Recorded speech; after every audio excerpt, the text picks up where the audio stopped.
발터 카스퍼 추기경의 자비 7번째 강의 자비를 잣대로 삼는 교회 시작하겠습니다. 안녕하십니까. 하민택 신부입니다. 오늘 벌써 7번째 강의입니다. 자비를 잣대로 삼는 교회. 이렇게 해서 발터 카스퍼 추기경 자비의 책의 거의 마지막 부분을 지금 향해 가고 있습니다. 오늘이 지나면 8강과 9강은 함께 모아서 강의를 해드릴 계획입니다. 이번 주 토요일에 나갈 계획이고요. 그렇게 본다면 오늘과 다음 강의가 마지막으로 제가 드리는 강의가 되지 않을까 합니다. 지금 생각으로는 책을 마무리한 다음에 이 책 전체에 대해서 함께 이야기를 나누는 시간을 좀 기획하면 어떨까 하는데, 그것은 추후에 제가 다시 한번 말씀을 드리고요. 오늘은 7번째 7장 자비를 잣대로 삼는 교회가 되겠습니다. 자, 책을 펼치시면 이 부분에 있어서는 자비의 교회론적인 차원을 다루고 있다. 6장에서는 자비의 어떤 신앙인들의 개개인의 차원에서 자비를 다뤘다면 오늘은 자비의 교회론적인 차원이다. 다시 말하면 자비는 개인만이 아닌 교회 전체가 지켜야 할 계명이라는 그런 말씀입니다. 자, 7번째 장의 큰 소제목들 한번 볼까요? 첫 번째, 사랑과 자비의 성사인 교회. 두 번째, 하느님 자비의 선포, 말씀을 선포하는 거죠. 세 번째, 자비의 성사인 고해성사. 여러 성사 중에서도 고해성사가 갖고 있는 가치와 의미. 네 번째, 교회의 실천과 자비의 문화. 교회가 실질적으로, 실천적으로 어떻게 자비를 살아가는지, 어떻게 문화를 이루면서 자비의 문화를 이루며 살아가는지. 다섯 번째는 교회 법상의 자비. 이렇게 5개 주제로 나누어서 자비의 교회론적인 차원을 다루고 있습니다. 자, 첫 번째 자비를 잣대로 삼는 교회 첫 번째 주제, 사랑과 자비 성사인 교회. 교회는 어떤 존재인가? 교회는 예수 그리스도께서 지금 살아계셔서 현존하시면서 구원을 이루어내신다는 바로 그 예수 그리스도 현존을 교회가 온 삶으로, 말씀과 삶으로 드러내는 성사, 보이지 않는 그리스도를 눈에 보이는 분으로 드러내는 성사라면 교회는 한마디로 자비의 성사다. 보이지 않는 하느님의 자비를 말씀과 삶으로 드러내는 그런 존재가 교회라는 것이죠. 이런 말씀을 하십니다. 교회는 그리스도의 인성 안에서 드러난 자비에 관한 복음을 말씀과 성사, 교회의 역사적 삶 전체, 신자 개개인의 삶을 통해 느낄 수 있게 만들어야 합니다. 라는 말씀을 하십니다. 자, 굉장히 중요한 말씀이죠.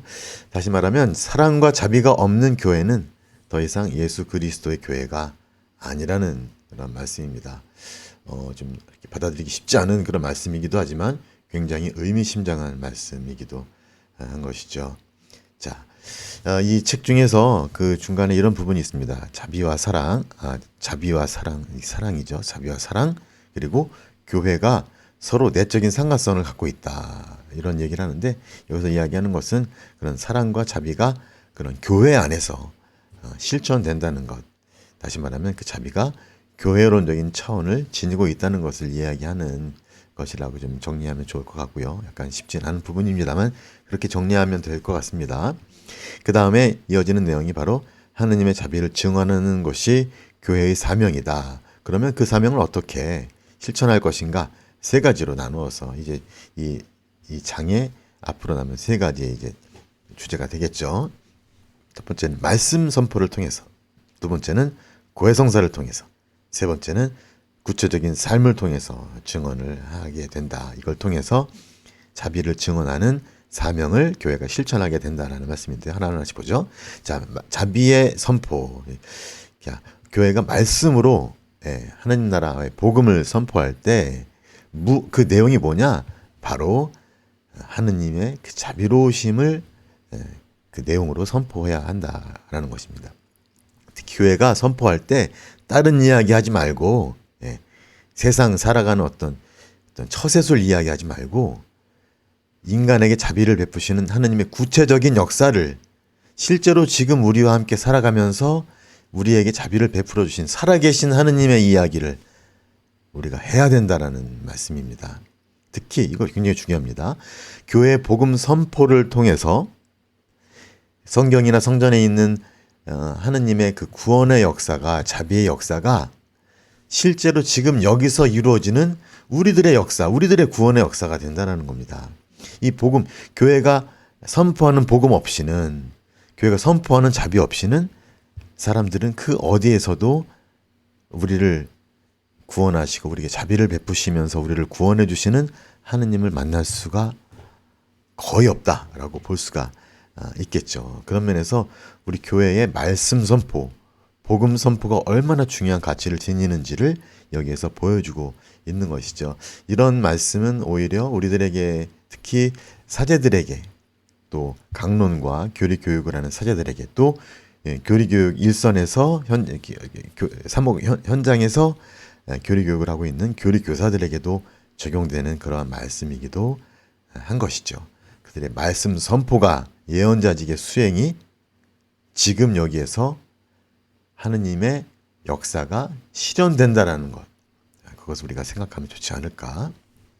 말하자면 당시 옛날 얘기처럼 들리지 않습니까? 복음 말씀이나 성경 이야기, 거기에 나오는 당시의 구원 역사는 오늘날의 구원 역사가 되고, 오늘날의 삶의 이야기가, 오늘날의 삶의 이야기가 된다라는 그런 말씀입니다. 이제 급하게 치다 보니까 오타가 좀 나오는데 여러분들 애교로 봐주세요. 오늘날의 삶의 이야기가 된다는 거죠. 자, 291쪽에 이런 말씀이 나옵니다. 우리는 오늘날의 상황을 자비로운 눈으로 바라보시고 세상의 모든 안개와 어둠 위로 자비로우시고 참을성이 있으시며 우리 모두를 아시고 사랑하시는, 또한 우리에게 무엇이 필요한지 아시는 아버지 하느님이 존재한다는 것을 말해야 합니다. 이게 우리의 교회의 복음 선포, 말씀 선포의 사명에서 가장 중요한 것이 바로 하느님에 대한 선포여야 한다는 것이죠. 그리고 그 하느님 어떤 분이신가? 우리 모든 상황을 잘 아시고, 그리고 자비로우시면서 참을성 있게 우리를 사랑해 주시면서 필요한 것이 뭔지를 알고 우리와 함께 걸어가시는 바로 그 하느님, 그 하느님을 선포해야지 다른 이야기를 하지 말라, 이런 말씀이라고 우리가 이해를 하면 좋을 것 같습니다. 자, 세 번째 주제는 바로 자비의 성사인 고의 성사입니다.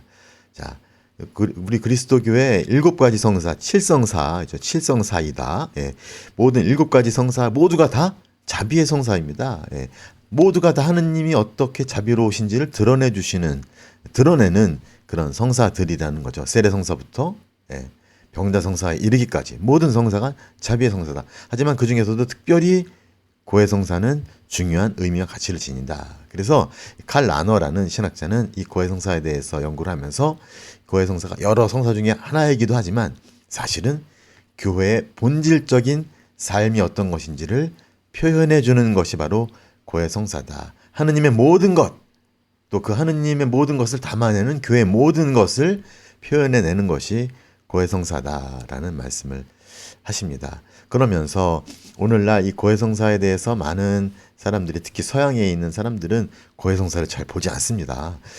우리 한국 교회의 어떤 자랑이며 한국 교회의 어떤 힘은 바로 여전히 판공성사가 이루어지고 그 안에 수많은 신자분들이 열심히 그 판공성사에 임하면서 신앙을 쇄신하고 삶을 쇄신하려고 노력하는 그런 삶의 모습인데, 점점 더 고의 성사를 보지 않는 사람들이 늘어나고 있는 것도 우리 한국교회 현실이긴 하죠. 그런 면에서 새로운 참여의 기준, 현 시대 사람들의 어떤 눈높이와 의식 수준에 맞는 그런 참여의 기준과 또 고의 성사의 어떤 실천 방식이 마련되어야 된다는 추기경님의 말씀입니다. 그러면서 옛날과는 좀 달리 고의 성사를 이해를 할 필요가 있다. 고의 성사는 요새 사람들이 좀 오해할 수 있는데, 고의 성사는 어떤 어쩔 수 없이 끌려가서 죄를 고백해야만 하는 어떤 그런 곳이라기보다는 우리들의 피난처라는 것이죠. 우리들이 숨을 쉴 수 있는 그런 것이 바로 고의 성사라는 것이죠. 특히 고의 성사는 짐을 내려놓고 자비를 직접적이고 구체적으로 체험할 수 있는 곳이라는 것이고, 특별히 더 나아가서 내적인 해방과 평화와 기쁨을 경험하는 곳이다. 이 세상 그 어디에서 과연 우리가 갖고 있는 그 수많은 짐과 고통스러운 어떤 그런 이야기들을 풀어 헤치고 내려놓을 수 있겠는가? 나는 성부와 성자 성령의 이름으로 당신의 죄를 용서합니다 하는 사죄의 말을 통해서 교회가 예수 그리스도 용서를 대신 해주는 통해서 우리는 그 엄청난 짐으로부터 벗어나서 내적인 해방과 평화와 기쁨을 경험하게 되는데, 그것은 그 어디에서도 우리가 찾아볼 수 없는 놀라운 그런 신비라는 것이죠. 자, 그리고 네 번째, 교회 실천과 자비의 문화에서는 교회는 자비를 말만이 아닌 삶으로 실천해야 한다라는 것이죠. 자, 이 세상에는 자성과 박애주의가 이렇게 있는데, 존재하는데, 우리 그리스도교인들이 사는 자성과 박애주의는 세상의 것과는 다르다는 것이죠. 특히 그리스도교만이 실천할 수 있는 것들이 있다라는 말씀을 하시면서, 특히 교회 오랜 시간 동안 교회가 자성과 박애주의를 실천해 왔는데, 오늘날 상황이 변하면서 새로운 질문과 새로운 도전들이 생기게 되고, 그 안에서 교회는 어떤 새로운 응답을 해야 되는데, 특별히 서양에서 교회가 중산층화되고 또 부자들의 교회인 것처럼 해서 이런 얘기 하십니다. 부유한 교회, 서구에서 교회가 시민사회 동화된, 시민사회와 이렇게 하나 이렇게 됨에 따라서 거기에 흡수되는 것처럼 보이는 거죠. 그러면서 발생한 문제들이 많다. 뭐냐? 심지어 이런 얘기까지 합니다. 부르주아들의 종교다. 그것은 어떻게 보면 한국 교회에서도 귀를 기울여 들을 만한 것이, 과연 교회가 가난한 이들의 교회, 없는 사람들의 교회, 헐벗고 굶주리고 소외받는 사람들의 교회인가, 아니면 있는 사람들, 사회적으로 뭐 좀 이렇게 힘 좀 쓰는 사람들의 교회인가, 어떻게 보이느냐라는 근본적인 질문하면서 다시 새롭게 시작해야 된다라는 말씀을 하는 겁니다. 사실 말하면 교회가 말로 자비를 선포할 때, 그리고 실제로 그 삶을 살아갈 때 그것이 괴리가 있다라는 것을 서양에서는 경험하면서 교회가 쇠퇴의 길을 걸어갈 수밖에 없었다는 것을 이야기를 하시는 건데요. 부자들과 지배자들, 사회적으로 명망 있는 이들의 교회로 인식되어서는 결코 안 된다. 그러면서 교회는 자비의 문화를 형성해야 할 과제를 안고 있다. 특히 가난한 이들, 소외된 이들, 사회적으로 힘없는 이들이 쉴 수 있고 그들을 품을 수 있는, 그들에게 따뜻함을 전해줄 수 있는 그런 교회여야 한다는 것이죠. 그런 자비의 문화를 형성해야 되는데, 그런 자비의 문화는 전례에서 가난한 이와 헐벗은 이들이 오히려 그 윗자리에 차지할 수 있는 그런 전례, 또 뿐만 아니라 생활 양식에서도 분명히 그런 자비가 드러나야 한다는 것이 주기경의 말씀이고요. 특히 서양의 그 예를 빗대어서 오늘날의 교회는 세속적인 권력과 부에서 벗어나야만 하고, 그럴 수 있을 때 진정한 자유로운 교회가 될 수 있지 않을까. 코로나로 인해서 교회가 많은 경제적인 어려움을 겪을 수 있는데, 오히려 이러한 상황을 우리 교회는 쇄신할 수 있는 어떤 세속적인 힘과 부에 어떤 의존하는 것으로부터 벗어날 수 있는 진정한 복음적 자유를 찾을 수 있는 계기로 삼을 필요가 있지 않을까 생각이 듭니다. 다섯 번째, 교회법상의 자비. 교회가 제도적으로도 자비를 올바로 실천해야 하는데요. 잘못 이해를 할 때 자비는 어떤 과도한 관용이 되어서 오히려 교회 안에 굉장히 많은 문제가 불거지게 되었고, 그러면서 교회 규율의 필요성에 대해서 새롭게 자각하게 되었다. 서양 교회의 예이면서 지금 한국 교회도 때때로 이런 부분들을 경험하고 있죠. 그래서 그런 어떤 법적인 잣대를 정확하게 이렇게 제시할 수 있어야 되는데, 여기서 중요한 것은 규율과 그다음에 복음 정신의 조화가 굉장히 중요하다는 것이죠. 특히 벌 이런 것들은 죄인을 성찰과 회개로 이끌기 위한 의도다. 벌이 마지막 말이 아니라 회개하여 죄인이 새로운 삶을 살도록 이끌기 위한 의도다. 그리고 참회의 규율이 교회 안에 있는데 이것은 훈육하고 치료하는 기능을 갖고 있다. 그러니까 치유의 관점에서 접근을 할 필요가 있다라는 것이죠. 부모님이 회초리를 들 때 그것이 때로는 아픔으로 다가가지만 그것은 훈육하고 그래서 치료해서 성장하도록 하는 역할을 하고 있다. 굉장히 조화가 필요하겠죠. 교회법을 이제 해석하는 것에 있어서도 어떤 여러 가지 문제가 제기될 수 있는데 이런 얘기를 하시는 겁니다. 예수님께서는 안식일법을 이렇게 언급하시면서 사람이 안식일을 위해 있는 것이 아니라 안식일이 사람을 위해 있는 것이다라고 말씀하시면서 동시에 안식일을 지키지 말라고 얘기하신 것이 아니라 안식일의 규칙을 더 상위법인 사랑의 정신에 의해서 지켜라라는 말씀을 하시는 거죠. 그러니까 진리에 서열이 있다라는 겁니다. 아주 밑에 있는 것을 절대적인 것으로 제시한다면 오히려 중요한 이웃사랑 실천을 자비를 잃어버리게 된다라는 것이죠. 그것은 안 된다. 그런 면에서 정의와 자비라는 복음 메시지의 어떤 근본 어떤 정신에 비추어서 율법을 새롭게 매 순간 해석해야 된다는 예수님의 말씀이었다는 것이죠. 여기서 말하는 자비는 정의를 이루고 정의를 넘어서는 것이다. 정의를 이렇게 반대하는 것이 아니다라는 것. 새로운 차원의 정의를 이루어내는 것이다. 자비는 그런 면에서 의로운 물적 재화의 분배만이 아니라 의로운 분배만이 아니라 인간을 고유한 존엄성에 비추어서 정당하게 평가하는 것이라고도 이야기를 할 수가 있는 것이고요. 특히 교회 법의 적용에 있어서 예를 들어서 이혼하고 재혼한 사람들의 어떤 신앙생활을 접근하는 것에 있어서 너무나 어떤 그냥 이렇게 겉으로 드러나는 법 규정만을 갖고 접근하면 그 사람들에게 상처가 되고 엄청난 짐이 될 수밖에 없지만 우리가 근본적인 정신을 찾아가서 법을 적용할 수 있다면 그래서 우리가 법의 객관적인 의미를 포기하는 것이 아닙니다. 객관적인 의미는 기준이 되지만 그 객관적인 의미를 굉장히 복잡하고 구체적인 상황에 어떻게 적용해야 할 것인지 끊임없이 연구하고 고민하고 사목적으로 그렇게 해야 된다는 말씀을 건네주고 계시는 겁니다. 자, 이렇게 해서 5가지 주제를 살펴보았는데요. 정리를 해보자면 동양의 진리관에서 이제 언행일치라는 말이 있죠. 저 사람이 하는 말과 저 사람이 실제로 사는 삶이 일치할 때 저건 진짜다 라고 이야기할 수 있죠. 입으로 선포하는 자비의 복음과 교회가 실제로 사는 삶이 정말로 일치할 때 저건 진짜다라는 믿음을 심어줄 수가 있는 것이죠. 그런 면에서 한국 교회는 정말로 자비의 입으로 선포하는 자비의 복음을 삶으로 실천하고 그럼을 통해서 사람들에게 저건 진짜다라는 믿을 만함을 그런 신뢰감을 주고 있는가라고 물어볼 수가 있지 않을까 생각이 들고요. 또 하나 덧붙이자면 이 책에서 굉장히 음미할 만한 말씀이 하나 있는데 292쪽에 나오는 말씀입니다.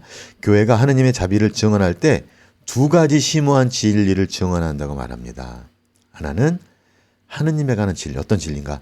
하느님은 당신 자신을 선물로 우리에게 완전히 내어주시는 분이시면서 늘 새롭게 용서할 준비가 되어 있는 사랑 가득한 분이시라는 것. 또 하나는 인간에 대한 진리인데 뭐냐?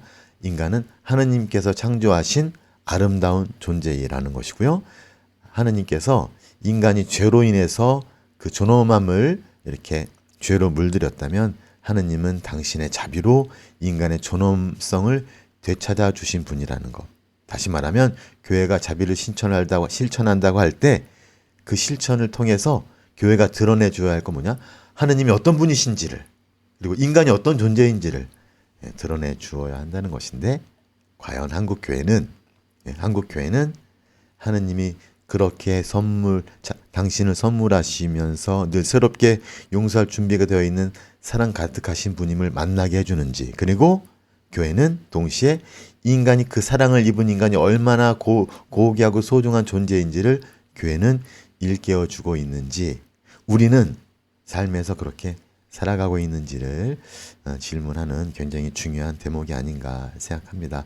오늘 7장 자비를 잣대로 삼는 교회를 통해서 우리 각자의 신앙생활과 그리고 지금 우리가 이렇게 소속되어 있는 우리 한국 가톨릭 교회, 우리 또 본당, 우리 공동체는 과연 그 자비를 어떻게 살아가고 있는지, 나는 그 자비를 어떻게, 우리 교회는, 우리 공동체는 그 자비를 어떻게, 어떠한 모습으로 실천해야 할지 생각해보는 그런 중요한 자리가 시간이 되기를 바라면서 오늘 강의 여기서 마치도록 하겠습니다. 감사합니다.